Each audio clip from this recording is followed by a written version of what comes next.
Salam damai dan hormat dari Tanah Papua untuk seluruh pendengar suara Papua ID. Pada kesempatan ini, kami hadir dengan pembahasan penting yang menyentuh langsung hati, identitas, dan masa depan kita semua orang asli Papua, mabuk, perusakan moral, dan penjualan tanah Papua pemusnahan generasi Papua. Tanah Papua adalah anugerah terbesar yang diwariskan oleh leluhur kepada kita. Namun, hari ini kita dihadapkan pada tantangan besar, generasi Papua yang dirusak oleh miras dan tanah leluhur yang perlahan berpindah ke tangan pihak luar. Kita harus bertanya pada diri sendiri, apa yang akan kita wariskan kepada anak cucu kita jika moralitas, mentalitas, dan tanah ini hilang? Mari bersama-sama kita gali persoalan ini, mencari solusi, dan berjuang demi menjaga kehormatan tanah dan martabat orang Papua. Ini adalah perjuangan kita, suara kita, untuk masa depan yang lebih baik. Tetaplah bersama kami di Suara Papua ID. Berikut adalah pembahasan tentang mentalitas dan moralitas generasi Papua yang dirusak oleh minuman keras, miras, serta kaitannya dengan ayat-ayat Alkitab. Firman Tuhan memberikan peringatan tegas tentang dampak buruk miras terhadap kehidupan manusia. Melalui 21 larangan Allah dalam Alkitab, kita diingatkan bahwa miras adalah pintu gerbang kehancuran yang merusak individu, keluarga, dan masyarakat. Dampak mabuk terhadap moralitas dan mentalis generasi Papua yang harus disadari sejak dini sebelum terlambat karena dibiarkan begitu saja dampak akan sangat besar untuk generasi berikutnya. Dampak mabuk terhadap moralitas dan mentalitas generasi Papua. Mabuk atau konsumsi minuman keras memiliki dampak yang sangat merusak bagi moralitas dan mentalitas generasi Papua. Berikut beberapa dampak serius yang perlu disadari sejak dini. 1. Hilangnya nilai-nilai adat. Generasi muda yang terpengaruh miras seringkali kehilangan pegangan pada nilai-nilai adat dan budaya. Norma penghormatan terhadap sesama, pemimpin adat, dan lingkungan hidup menjadi terabaikan. 2. Degradasi moralitas. Kebiasaan mabuk membuka pintu pada perilaku amoral seperti kekerasan, pergaulan bebas, hingga tindakan kriminal. Hal ini berdampak pada rusaknya citra masyarakat Papua di mata publik. 3. Gangguan proses berpikir. Mabuk melemahkan kemampuan berpikir kritis dan mengambil keputusan, membuat generasi muda sulit menghadapi tantangan kehidupan atau memanfaatkan peluang untuk kemajuan. 4. Kemiskinan yang berkelanjutan. Pengeluaran untuk miras menghabiskan pendapatan yang seharusnya digunakan untuk kebutuhan pendidikan atau pembangunan ekonomi keluarga. 5. Ketergantungan generasi muda. Ketergantungan pada miras menciptakan siklus ketidakberdayaan, di mana generasi muda kehilangan motivasi untuk belajar atau bekerja keras. 6. Penghancuran mentalitas mandiri. Konsumsi miras menciptakan generasi yang bergantung pada kebiasaan buruk, bukannya membangun masa depan yang mandiri dan produktif. 7. Hilangnya generasi penerus berkualitas. Mabuk menghancurkan potensi generasi muda sebagai pemimpin masa depan Papua. Mereka yang seharusnya menjadi penerus bangsa kehilangan kemampuan untuk berkontribusi positif. 8. Kerusakan sosial. Konflik dalam keluarga dan masyarakat sering dipicu oleh perilaku yang muncul akibat mabuk, menyebabkan perpecahan di antara komunitas adat. 9. Ancaman terhadap masa depan Papua. Jika dibiarkan, miras akan menjadi faktor utama dalam penurunan kualitas hidup masyarakat Papua secara keseluruhan. 10. Kerentanan terhadap pengaruh luar. Ketergantungan pada miras membuat generasi Papua mudah dimanipulasi, sehingga pihak luar dapat mengambil alih tanah, sumber daya, dan hak-hak masyarakat dengan lebih mudah. Penting bagi masyarakat Papua untuk menyadari bahaya ini dan mengambil langkah tegas, baik melalui edukasi, regulasi, maupun gerakan solidaritas melawan miras. Masa depan Papua ada di tangan kita, dan tanggung jawab ini harus kita jalankan bersama. Di bawah ini adalah firman Tuhan menegurkan Anda saat ini atas kebiasaan Anda selama ini yang menghantui sehingga Anda terikat dengan dunia iblis. Tanah Papua adalah tanah Injil, maka hati dan pikiran harus dilahirkan sesuai dengan firman dan kehidupan orang Papua harus menjadi cerminan bagi orang lain di atas tanah ini. Firman Tuhan menegur, bebaskan diri dari kebiasaan yang mengikat saudara-saudari. Inilah waktu untuk merenungkan hidup kita di bawah terang firman Tuhan. Kebiasaan buruk yang telah lama menghantui kita bukan sekadar kelemahan manusia, tetapi belenggu yang mengikat jiwa kepada kuasa duniawi dan menjauhkan kita dari Tuhan. Satu peringatan Tuhan tentang kebiasaan yang menyesatkan. Firman Tuhan berkata dalam Roma 12:2, "Janganlah kamu menjadi serupa dengan dunia ini, tetapi berubahlah oleh pembaharuan budimu."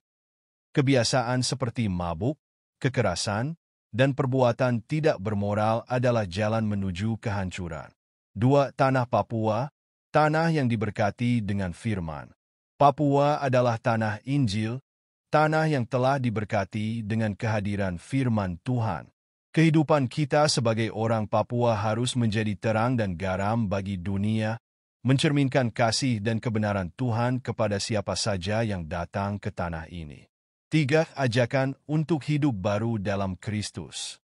Dalam Efesus 4:22-24, Tuhan memanggil kita untuk meninggalkan manusia lama yang terikat pada dosa dan mengenakan manusia baru yang diciptakan menurut kehendak Tuhan.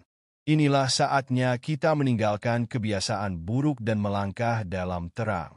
4. Bahaya hidup dalam ikatan duniawi. Firman Tuhan mengingatkan kita dalam 1 Korintus 6:10 bahwa mereka yang hidup dalam dosa, termasuk mabuk, tidak akan mendapatkan warisan kerajaan Allah. Ini adalah panggilan untuk bertobat dan kembali ke jalan yang benar. 5. Harapan untuk perubahan. Tuhan adalah Allah yang penuh kasih. Yesaya 1:18 berkata, "Sekalipun dosamu merah seperti kirmizi, akan menjadi putih seperti salju."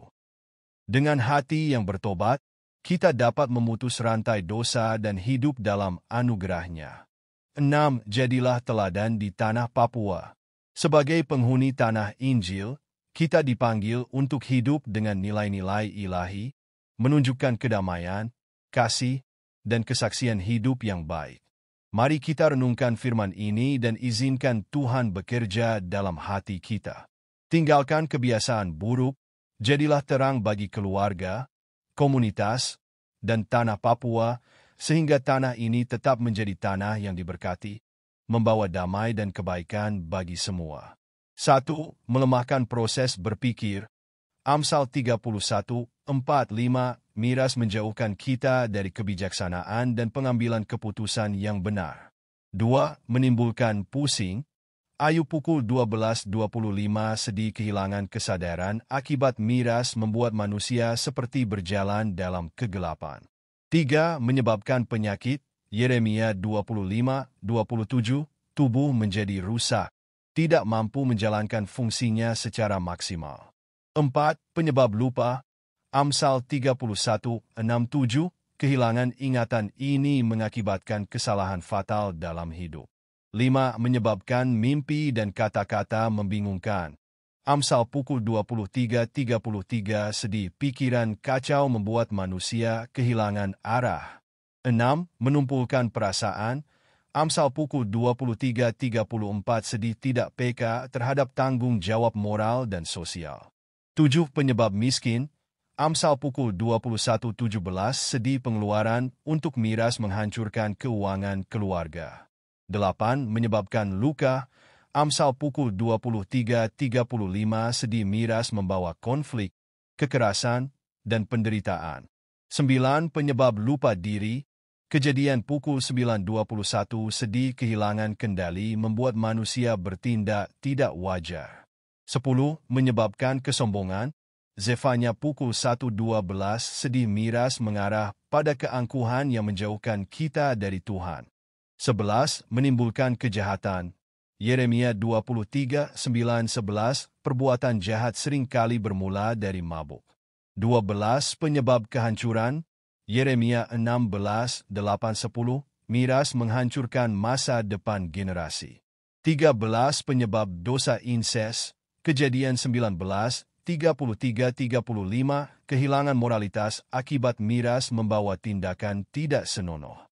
14 penyebab dosa amoral, Yul 3:3, kehidupan tanpa kendali bermula dari miras.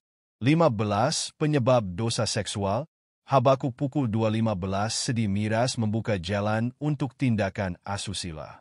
16 penyebab hidup berantakan, Yesaya 24:20, generasi Papua hancur karena dampak ini.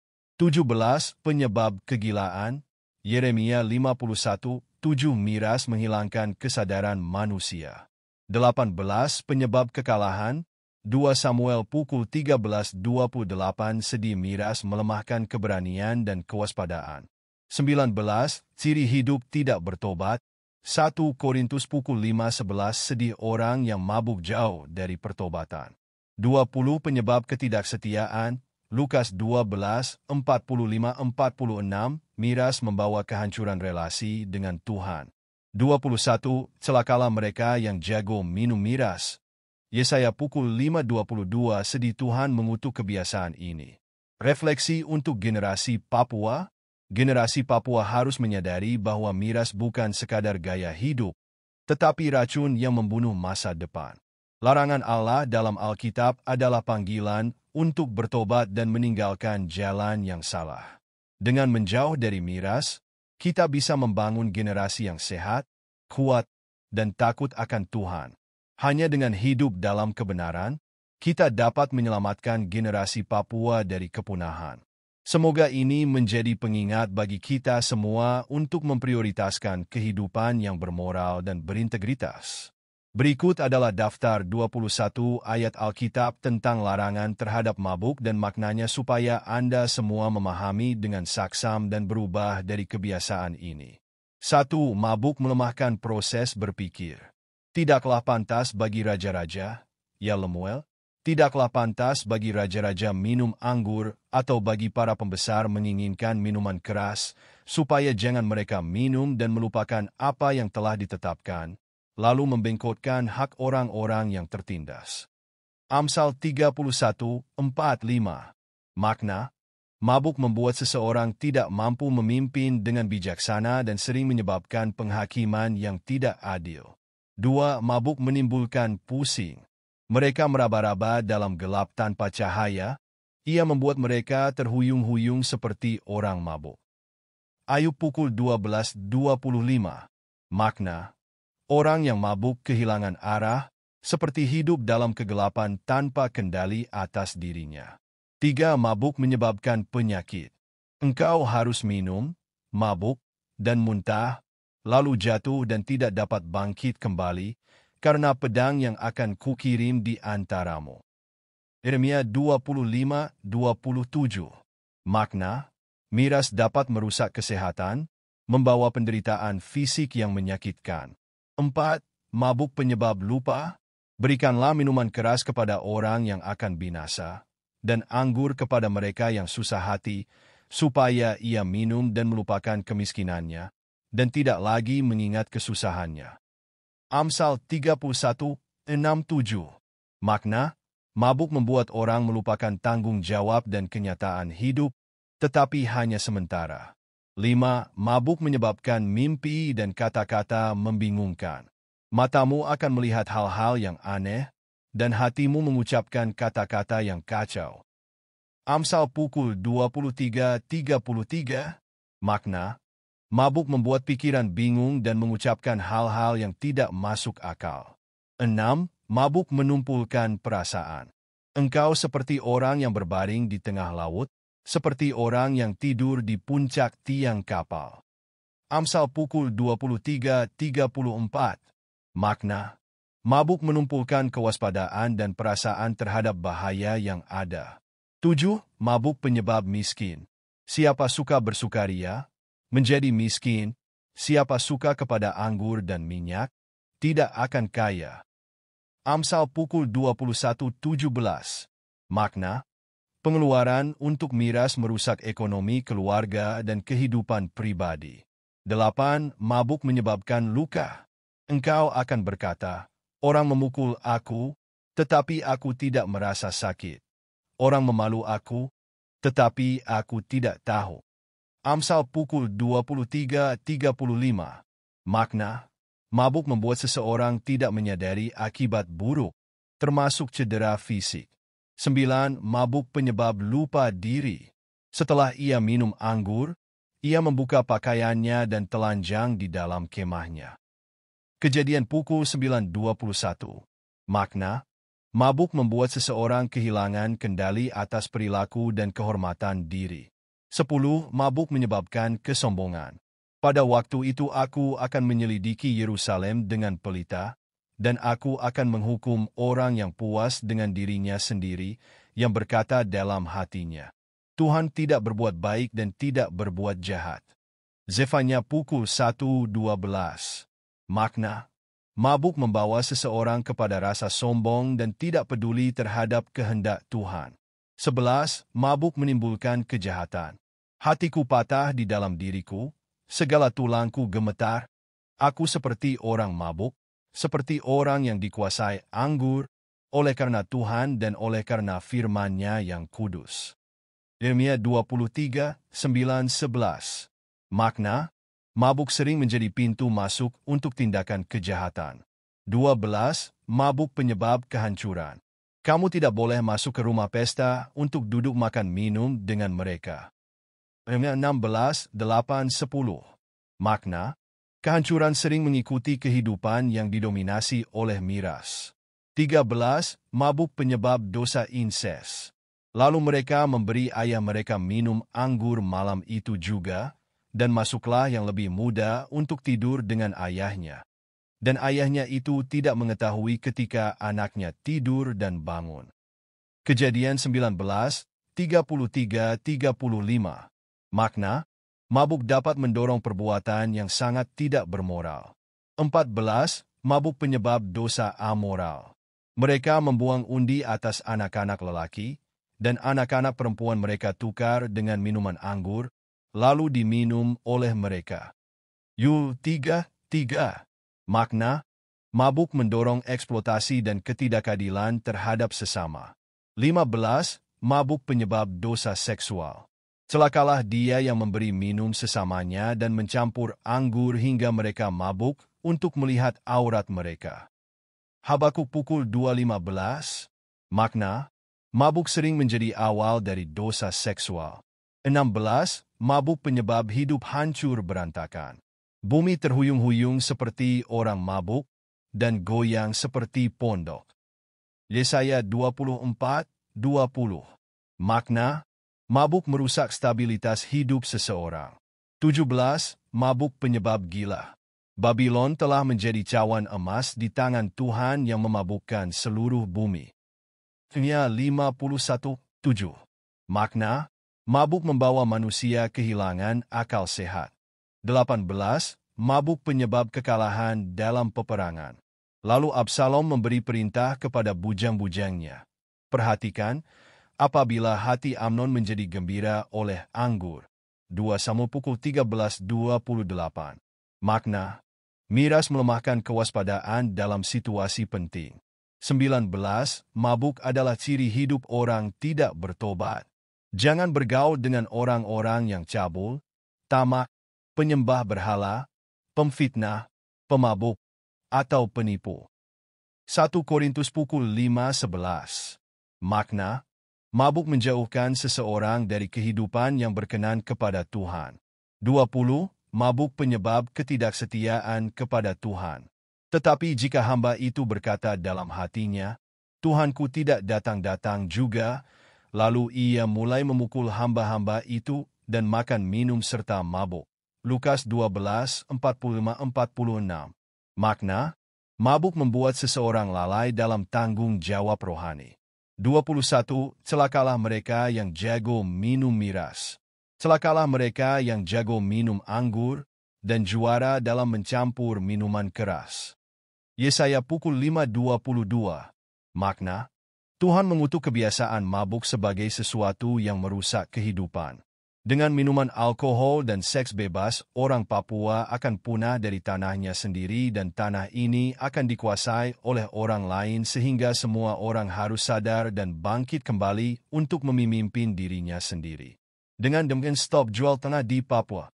Melindungi kehidupan dan warisan leluhur bangsa Papua. Karena tanah Papua adalah satu tanah Papua, jantung kehidupan. Tanah Papua adalah warisan leluhur yang tak tergantikan. Bagi masyarakat adat, tanah bukan hanya sekadar lahan, tetapi simbol kehidupan, ruang adat, dan sumber keseimbangan ekosistem yang menopang kehidupan sehari-hari. Setiap jengkal tanah mengandung nilai spiritual dan budaya yang sangat mendalam. 2. Ancaman dari penjualan tanah.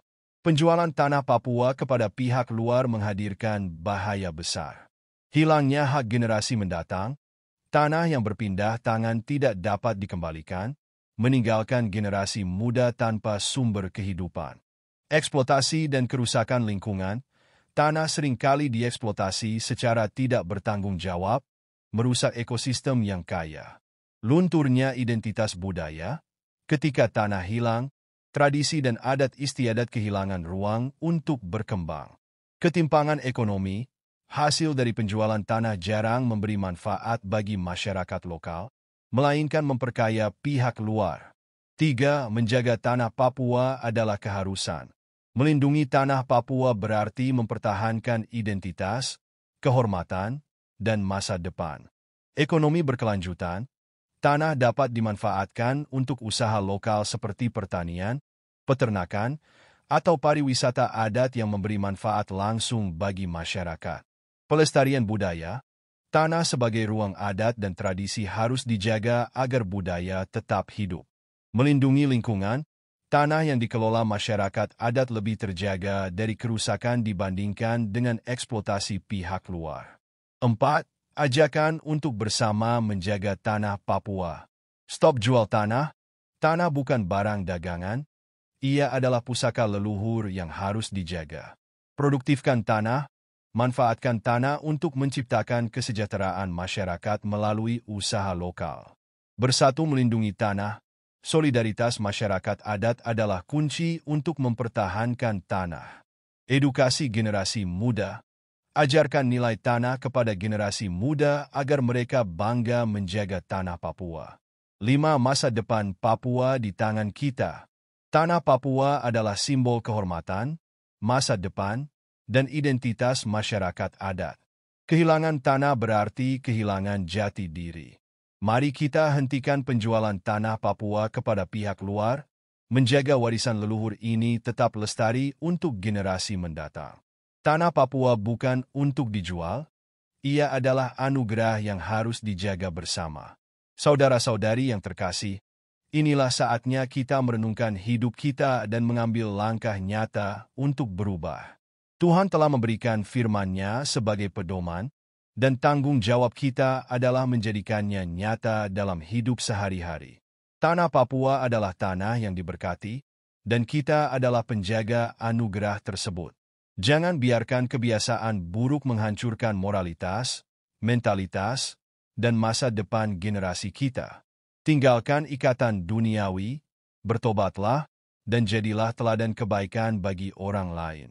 Mari kita jaga tanah ini dengan hidup yang mencerminkan kasih dan kehendak Tuhan. Bersama-sama, kita dapat menciptakan masa depan yang lebih baik bagi Papua, generasi muda, dan dunia. Tuhan memberkati kita semua.